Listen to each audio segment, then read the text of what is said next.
नमस्ते, जय हिंद दोस्तों। कहानी की इस नई सीरीज़ में हम लेकर आए हैं आपके लिए एक और नई कहानी।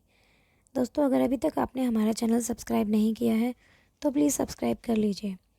दिल्ली में एक पुरानी कोठी थी जहां 72 वर्षीय उषा देवी अपने बेटे महेश और बहू वर्षा के साथ रहती थी।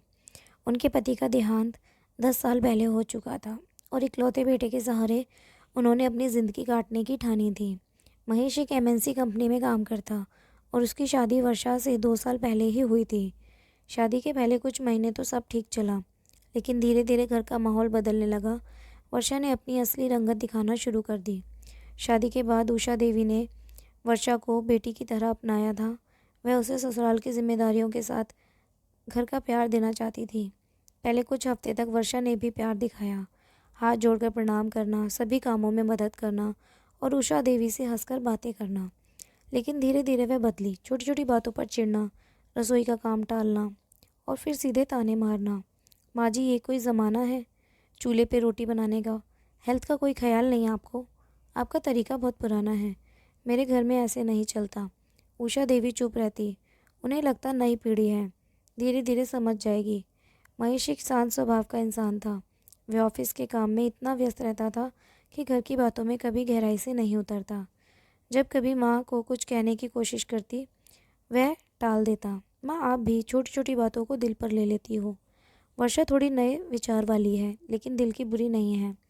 उषा देवी चुप रह जाती, पर दिल से जानती थी कि बात अब छोटी नहीं रही। एक दिन उषा देवी ने देखा कि वर्षा ने उनके कमरे में पुराने जेवर निकालकर किसी ज्वेलर को बुलाकर बेच दिए थे। जब उन्होंने पूछताछ की तो वर्षा भड़क गई। आपके ज़माने की ये चीज़ें किस काम की हैं? हमें नए ज़माने का घर बनाना है। आपके पुराने गहने अब किसी काम के नहीं।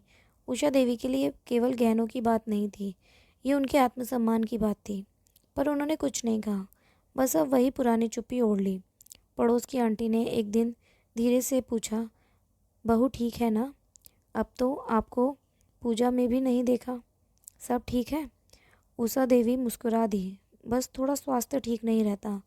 लेकिन उनके चेहरे की झुर्रियों में जो छुपी थी वो बहुत कुछ कह रही थी।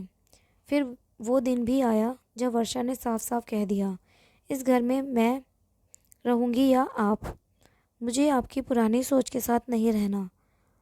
आप हमेशा बीमार रहती हैं, काम नहीं कर सकती और हम महेश भी आपकी तरफदारी करता है। मुझे ये मंजूर नहीं। उषा देवी ने पहली बार गुस्से में जवाब दिया, ये घर मैंने बनाया है अपनी मेहनत से। तुम कौन होती हो बोलने वाली?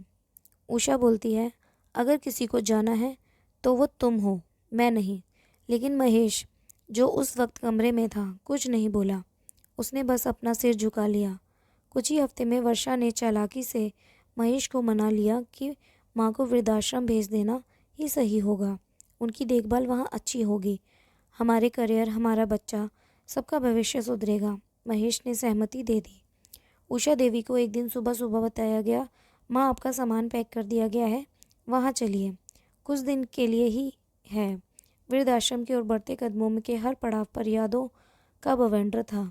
पति के साथ की बातें, बेटे का बचपन, बहू को गोद में लिया पहला दिन, अब वह यह विदाई। दिल्ली के एक वृद्धाश्रम में उन्होंने नए जीवन की शुरुआत की।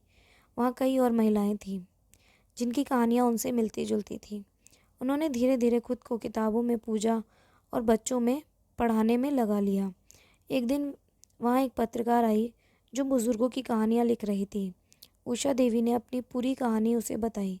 वो लेख जब दिल्ली की एक नामी पत्रिका में छपा, चुप्पी का बोझ के नाम से, तो शहर भर में चर्चा शुरू हुई। महेश और वर्षा का नाम ही नहीं था, पर पहचानने वालों को पता चल गया।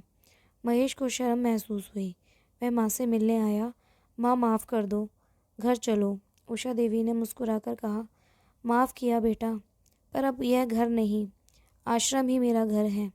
ये कहानी केवल एक सास की नहीं, उन हजार माताओं की है जो अपने बच्चों की खुशियों के लिए चुप रह जाती हैं।